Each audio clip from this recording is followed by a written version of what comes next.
자, 이어서 그러면 두 번째입니다.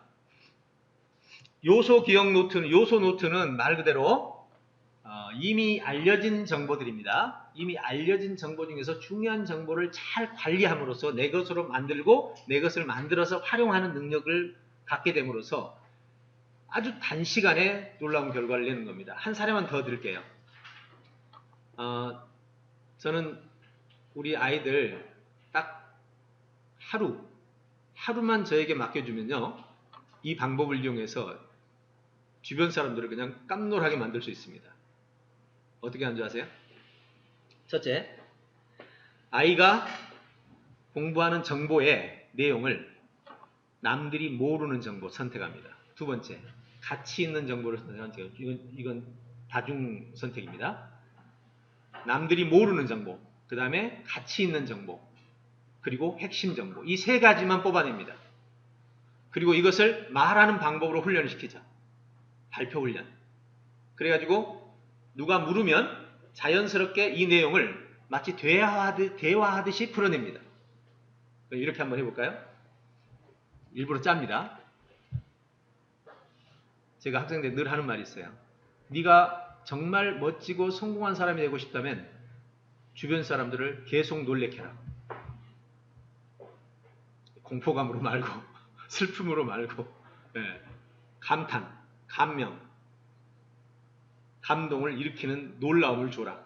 매일매일 반복해서 놀라움을 준다면 너는 단 몇 개월 안에 모든 사람으로부터 칭송받는, 존경받는 사람이 될 거다. 그리고 그 존경의 대가로 너는 네가 원하는 것들을 웬만한 건 다 얻을 수 있을 거다. 이런 얘기를 많이 하거든요. 자, 아이에게 이제 훈련시키고 집에 돌아갈 때 이렇게 말합니다. 오늘 집에 가서 엄마하고 대화를 해라. 이제 대화할 때 엄마 나 오늘 이거 배웠어. 내가 발표해 볼게. 이러면 부모 입장에서는 별게 아니지. 너 배웠으니까 배운 걸 왜 얘기하니까. 이건 작전입니다. 지금. 그러니까 어떻게 하냐면 엄마하고 얘기를 하면서 자연스럽게 엄마가 이걸 묻게 해라. 오늘 너 배운 게 뭐니? 오늘 너 배운 거 어땠니? 오늘 너 공부한 거 어땠니? 라고 묻게 해라. 어떤 식으로든. 그럼 여기서 준비 안 된 것처럼 보이잖아요. 근데 엄마가 야 오늘 공부한 거 어땠어? 라고 딱 묻는 순간 아이가 평소와는 다르게 이렇게 말합니다. 엄마 오늘 학습 개요를 살펴보면 학습 과목, 그 다음에 학습의 내용, 단원, 그리고 교사, 그리고 시간수, 그 다음에 내용 개요.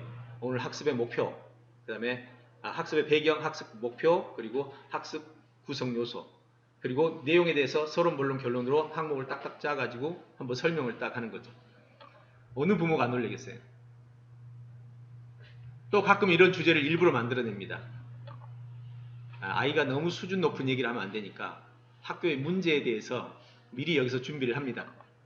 자, 학교의 문제에 대해서, 학교 문제는 학교를 구성하는 요소가 있죠. 학교 구성 요소가 뭐예요? 자, 먼저 학생, 교사, 건물, 과정, 그 다음에 운영.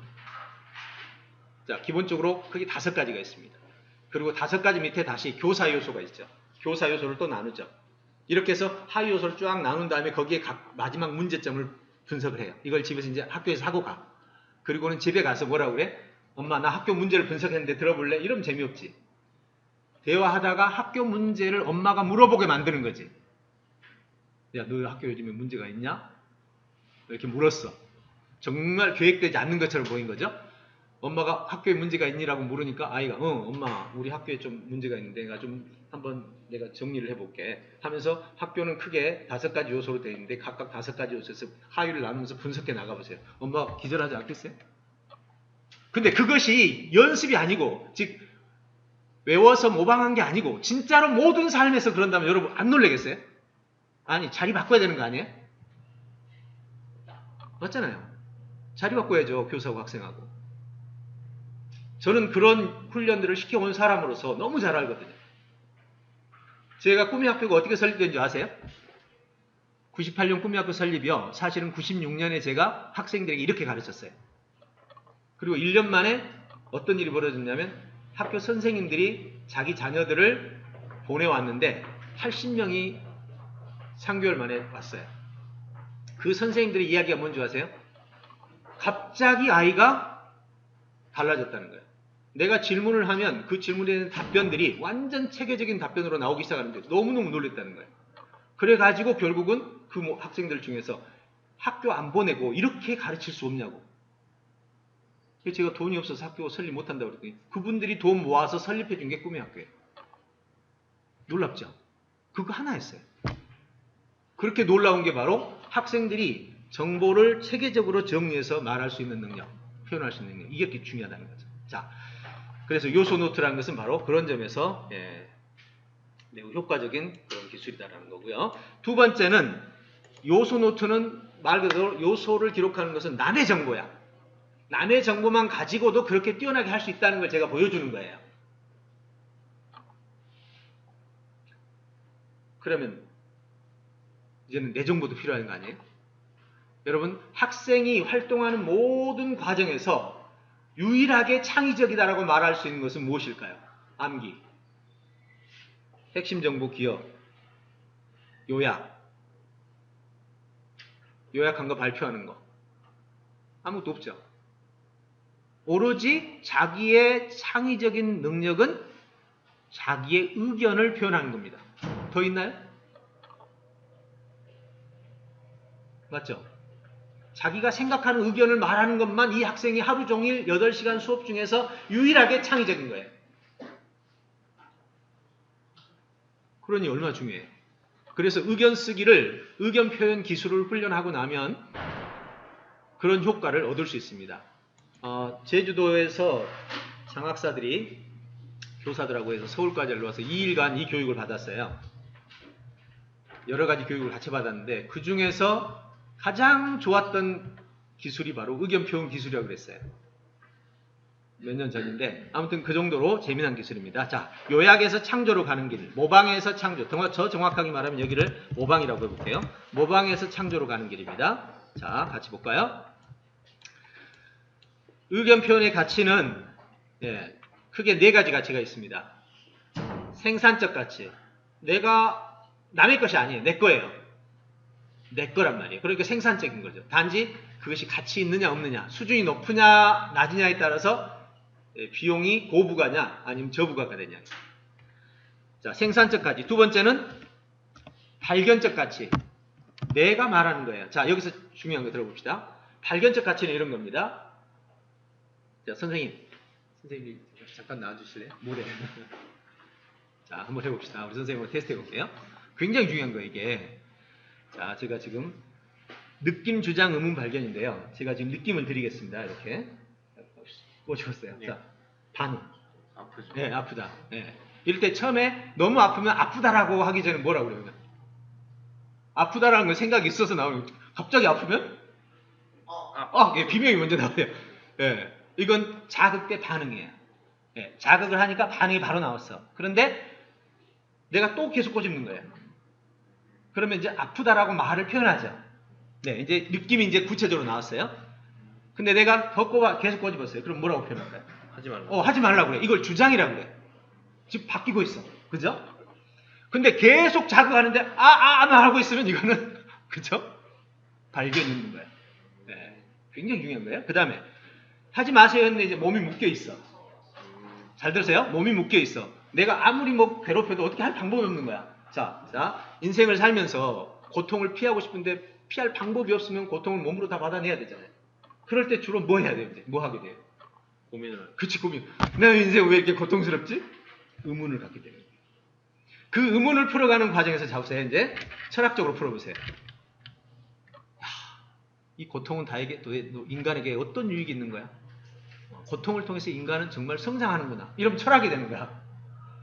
이 의문을 이렇게 풀었어. 이 고통을 아프지 않게 할 방법이 없을까? 이걸 풀었어. 그럼 의학이 되는 거야. 그죠? 느낌이 오죠? 야, 고통은 인간을 해탈하게 만들어. 그럼 종교가 되는 거야. 이해가죠? 네, 감사합니다. 박수 한번 쳐주세요. 이게 바로 발견이에요. 여러분, 느낌을 무시하면 안 돼요. 느낌은 자극이라는 느낌이 하나만 오는데 그 자극을 끌어안고 거기서부터 주장도 하고 의문도 만들고 발견도 해나가는 이 과정에서 인간이 새로운 세계를 만드는 거예요. 의견을 묵살하는 교육이야말로 더 이상 교육이 아니다. 그걸 기계한테 시키면 되지. 정보를 주입시켜서 끌어내는 것은 인공지능이 더 잘하잖아요. 의견을 표현함으로써 그 의견을 계속해서 발전을 시키는 거. 이거야말로 의견이 왜 창조가 되는지를 보여주는 하나의 반선적 유형이라는 거예요. 세 번째는 주도적 가치입니다. 여러분, 내 의견을 표현하면요. 의견을 표현하면 자꾸 내 의견대로 하고 싶어요. 의견이 묵살되지 않는 한. 그래서 주도적 가치가 생겨요.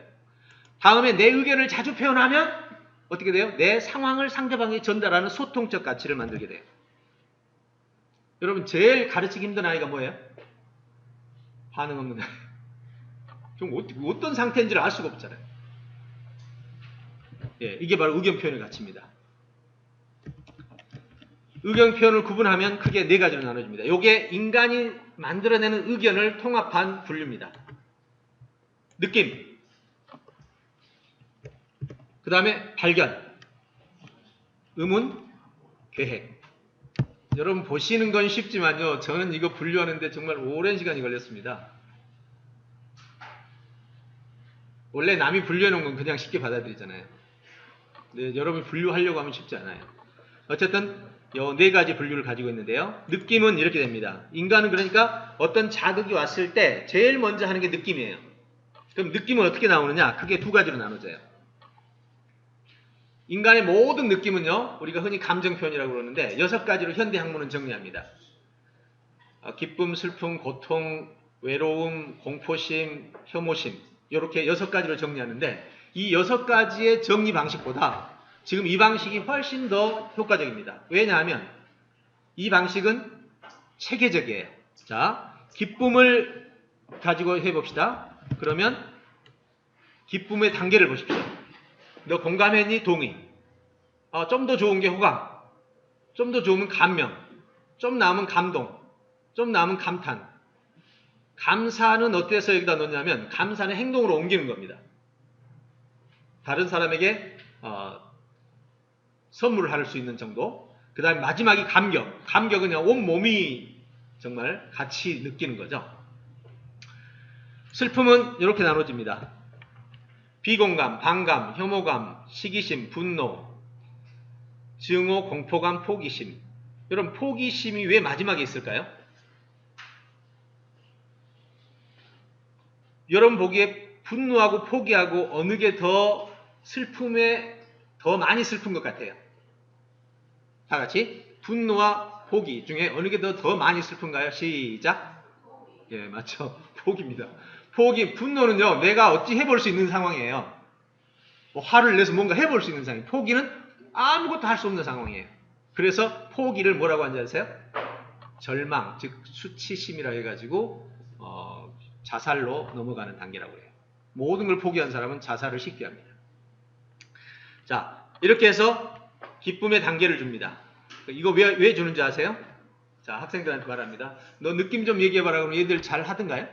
잘 못하죠. 이렇게 말합니다. 자, 너 느낌 중에서 기쁘니, 지금 오늘 수업 끝나고서 너는 기쁘니 슬프니? 라고 물으면 둘 중에 하나는 할 수 있습니다. 그럼 기쁘다고 그래요. 그럼 기쁨 중에 어디에 속하니? 그럼 얘가 살펴보다가 호감이에요. 이렇게 말하면 그때 묻습니다. 어느 부분에서 호감을 느꼈니? 그럼 이제 내용에 들어갑니다.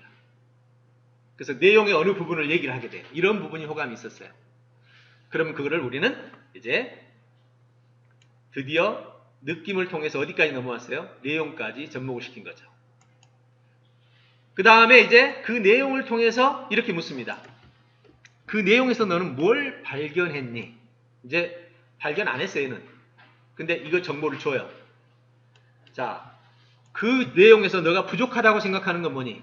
요소냐, 핵심이냐, 근거냐, 대안이냐. 거기서 부재, 없는 정보는 뭐였니? 오류 정보는 뭐였니? 사실 오류니, 무관 오류니, 유관 오류니, 체계 오류니, 비교 오류니. 이거 이제 학생들한테 설명을 다 해줘야 됩니다. 거기서 발견한 세부 정보는 뭐니? 세부 방법, 세부 요소, 세부 관계, 세부 인과의 중에 어디에 속하니? 관계 정보는 어떠니? 동류, 포함, 비교, 인과 중에서 어디에 속했니? 비교 정보로 발견할 수 있는 건 뭐였니? 대안 사항은 뭐였니? 하나의 정보에 대해서 이렇게 항목을 주면서 생각을 해보게 합니다.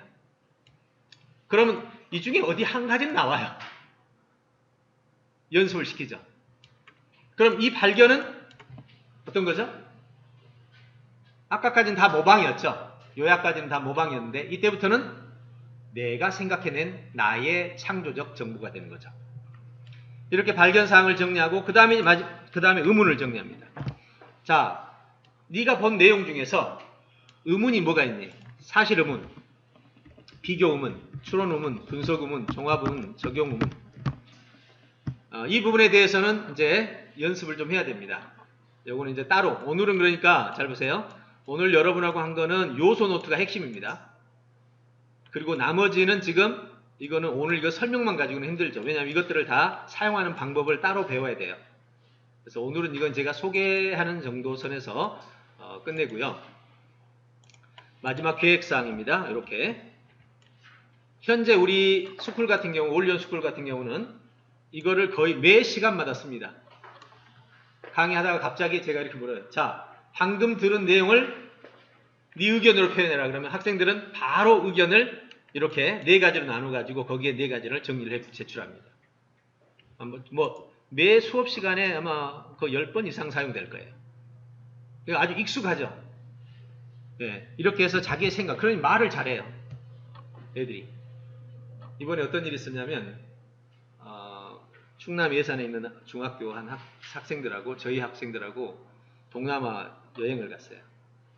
여행을 갔는데 가서 서로 대화하고 질문 이렇게 토론을 막 이렇게 하는데 그 학생들은 거의 보다는 보따리. 근데 저희 올리온 학생들은 이제 1년 됐거든요. 1년 됐는데도 그냥 이야기가 끊이지 않고 질문이 끊이지 않는 거예요. 왜? 계속 표현을 하니까. 그래서 저는 이렇게 말합니다. 학습은 50%가 네 의견을 표현하는 시간이다. 그럼 의견을 표현하는 방법을 알고 있어야 되죠.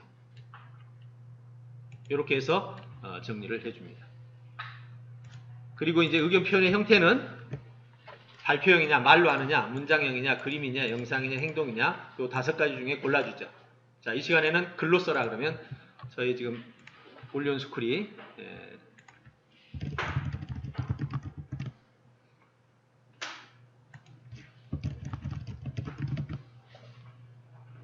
올리온 스쿨 16년, 17년 여기있네요. 저희가 지금 방학했거든요. 방학했는데 여기서 학생들이 계속해서 이제 대학부네요. 죄송합니다. 대학 미리 좀 찾아왔어야 되는데 네, 혹시 한번 그 올리온 스쿨 의견 표현한 거 있으면 한번 보여주세요. 보내주십시오. 네. 자, 그래서 이런 형태로 이제 그 방향을 줍니다. 자, 이번에는 발표형으로 간다 그러면 발표형은 2가지가 있어요. 다시 현장 발표형이 있고 영상 발표형이 있어. 영상 발표라고 주면 바로 자기가 의견을 쓴 거를 영상으로 찍어서 제출합니다. 그 다음에 현장 발표면 바로 그냥 현장에서 골라서 발표를 하죠. 이렇게 해서 의견 표현을 합니다. 자, 그럼 의견 표현을 어떻게 하는지 한번 봅시다. 이게 의견 쓰는 노트입니다. 의견 쓰기 기술의 요소들입니다. 이렇게 돼 있죠. 느낌, 발견, 의문, 계획 이렇게 돼 있고요. 이제 요것을 그러면 어떻게 현장에서 실제로 사용하는지 한번 이걸로 보겠습니다. 요게 인지 노트거든요. 강의 요약 노트인데 보시면 우측에 나의 의견이라고 있죠. 이곳이 바로 의견을 쓰는 곳입니다. 어떻게 써요? 강의를 요약해요. 영상을 요약하거나 책을 요약하거나 요약하다가 떠오르는 의견 아까 몇 가지였어요? 엄청 많았죠. 4가지 하위 항목까지 하면 거의 뭐 3, 40가지가 되는 항목 중에서 하나가 떠오르면 그걸 적습니다. 자, 한번 실제 사례를 보여드릴게요.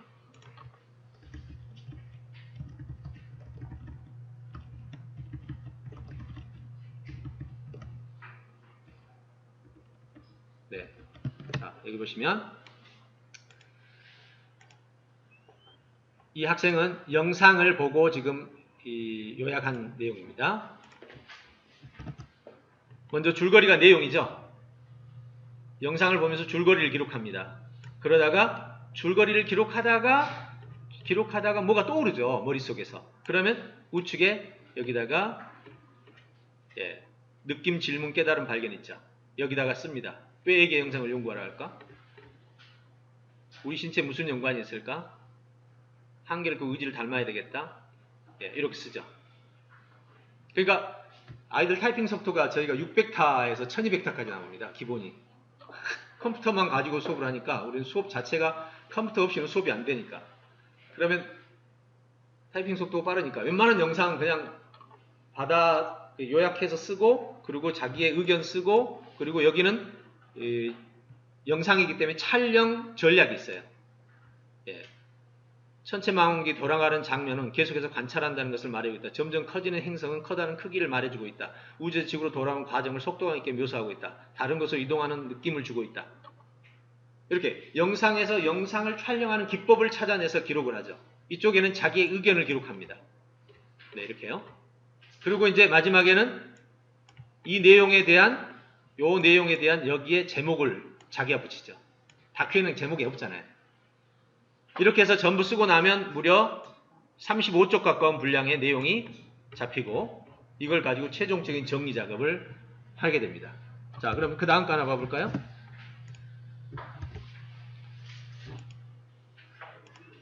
이거는 자, 나의 의견이 여기 나오죠?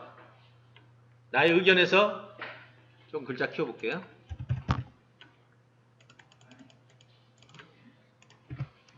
자, 의견 보세요. 의문. 아까 네 가지가 뭐였었죠? 느낌, 발견, 의문, 계획이었죠. 의문에서도 추론적이었죠. 상위 제목을 붙여가면서 의문, 추론음은 놀라운 상품을 나타내는 부호가 인터넷이나 그 시초가 되는 것은 에디슨의 발명품이 아닐까라고 추론해보는 거. 그 다음은 슬픔, 실망감. 질문을 통해서 이 문제를 해결하는데 전혀 새로운 것이 없는 이야기에서 실망이다. 기쁨, 감탄. 하지만 물음표와 느낌표 두 가지를 동시에 나타내는 부호와 말을 창조했다는 것이 놀랍다. 그리고 여기는 이제 내용이죠. 이렇게 내용을 요약형으로 적습니다. 이렇게. 그리고 여기는 제목을 적죠.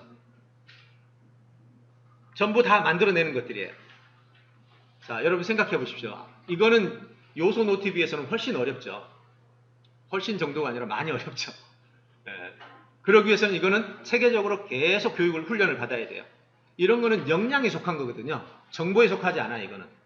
역량에 속해가지고 내게 무슨 정보가 들어오든 정리 방식을 이렇게 나가는 거기 때문에 그 탁월성이라고 그럴까요? 그 결과성은 정말 놀랍습니다. 제가 사례를 좀 얘기하면, 제가 꿈의 학교 다음에 설립한 학교가 드림키즈라는 DK 스쿨이라는 곳인데, 1년을 공부한 학생들이 전부 세계의 유수한 대학들로 넘어가는 결과들을 나타냈습니다. 옥스퍼드 대학으로 혼자서 가서 합격해서 들어온 학생들을 하며, 정말 그 상식적인 수준을 넘어서는 이런 역량이 얼마나 중요한 역량인지를 보여주는 거죠. 이렇게 해서 이제 내용을 전부 정리했잖아요. 그러면 이제 마지막에 이렇게 총정리합니다.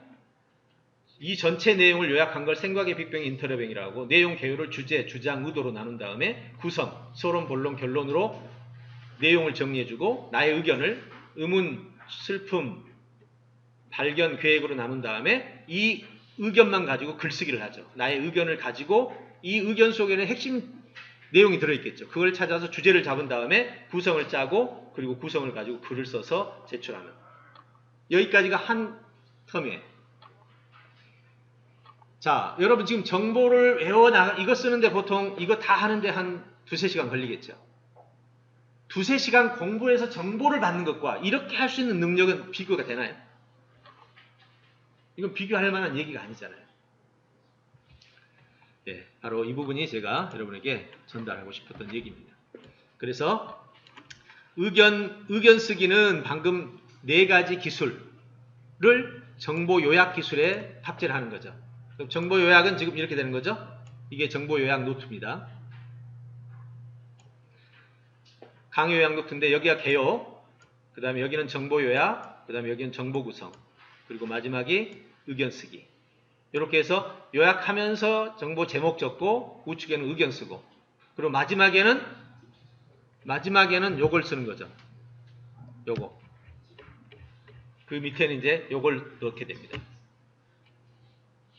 이렇게 해서 정보 요약 노트가 이루어지죠. 저는 개인적으로 학생들에게 정보를 습득하는 훈련은 정보를 막 그 배우는 시간은 학습에서 사용하지 않습니다. 정보를 배우는 건 너 혼자는 하는 일이다. 선생님이 앉아서 칠판에서 정보를 설명해 주는 일은 아예 없습니다. 저희는 아예 제로. 정보를 제공해 줄 때는 딱 두 가지만 있어요. 하나는 동기부여, 하나는 기술 제공. 요것만 정보를 제공하고 나머지 정보는 네가 습득하는 거야. 근데 정보를 습득하려고 할 때 애들이 제일 힘들어하는 게 뭐죠? 이해가 안 되고 정리를 못하는 거잖아요. 플립러닝이 제일 힘든 게 뭐예요?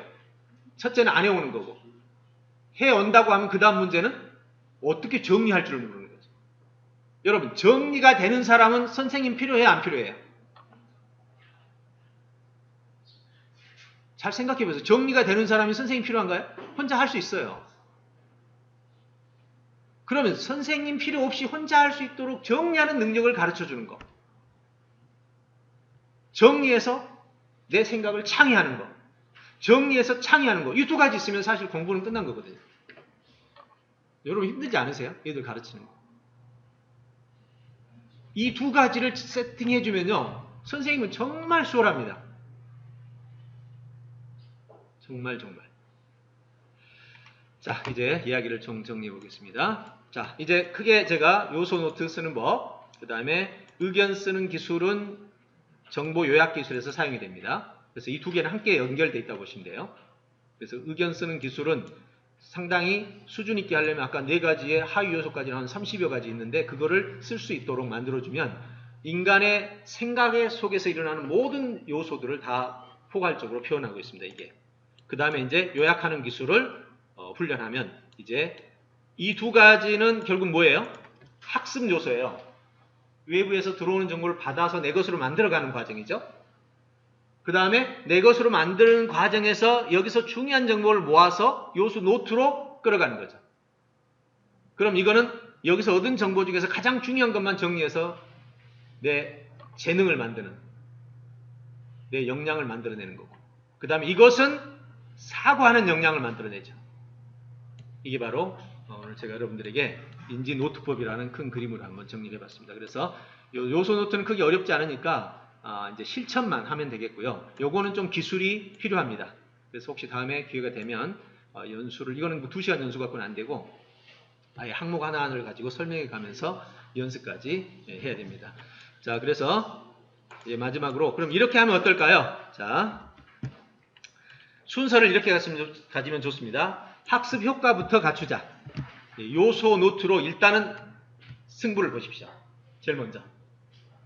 그래서 요소 노트로 학습 효과, 즉 시험 성적이든 뭐 대화든 뭐든 효과를 만들어내고, 두 번째는 자기 표현, 의견 쓰기 기술, 이거를 훈련을 해야 됩니다. 그리고 수시로 이 기술을 활용하면 됩니다. 이렇게 써요. 저는 한 5분 이야기하다가 자, 지금까지 들은 거 자기 의견으로 표현해. 지금까지 들은 거 의견 표현해. 혹시 보냈나요, 파일? 의견. 스카이프 보냈어요? 여기 보시면 이게 지금 의견이거든요.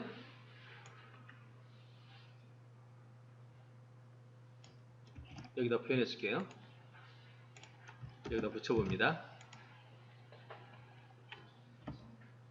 자, 정보에 대한 소감, 발견사항, 그렇죠?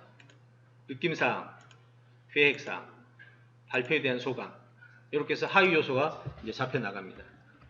최신 기술에 대한 것들, 그 다음에 계획사항. 이제 시간을 1, 2분밖에 안 줘요. 5분 내가 설명했으니까 1, 2분 주고 발견사항의 6가지 요소를 다 쓰라 그 말이 아니죠. 그 중에서 하나 떠오른 거 하나 쓰는 거죠.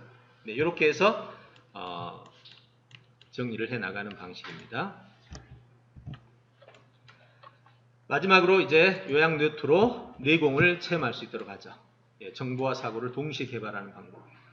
이 간단한 표현 양식과 표현 기술만 가지고도 웬만한 학습에 다 커버가 됩니다. 자, 다시 한번 저를 보세요.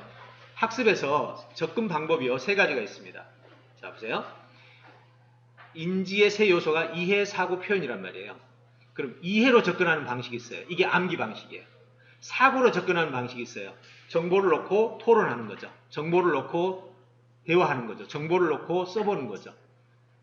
그 다음에 세 번째는 표현 방식이 있어요.